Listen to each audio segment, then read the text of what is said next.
Paano po malalaman ng gas station na yung magpapakargang jeepney driver o UV Express ay kabahagi? Lahat basta jeepney driver ba at UV Express pwede nang magpagas sa mga accredited gas stations?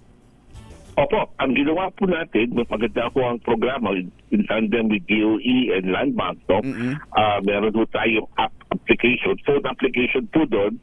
Din-download po natin lahat ng mga plate number ng mga jeepney at UV Express nationwide. Okay. Dito po sa application ang ginawa ng Land Bank. So ang kailangan po lang gawin ng ating mga driver, pumunta dito sa mga accredited gas stations, yung kasama sa programa, at sabihin lang ho nila yung plate number ng kanilang sasakyan. No? At Okay.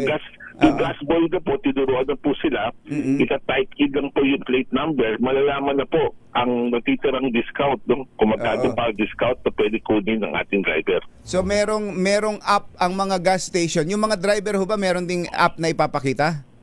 Wala na po, wala na pinapakita. Everything is downloaded already po dito sa application na to. So yung ang may awak ng mga app ay mga gasolinahan at doon i-check kung itong magpapakargang ito ay kasama sa program.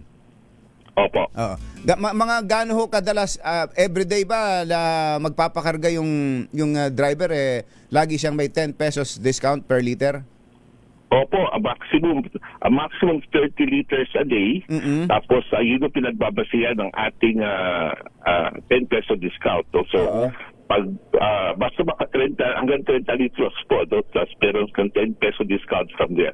So humigit tumulong 300 piso po yun na isang araw na subsidiya na binibigay ng ating gobyerno sa ating mga drivers.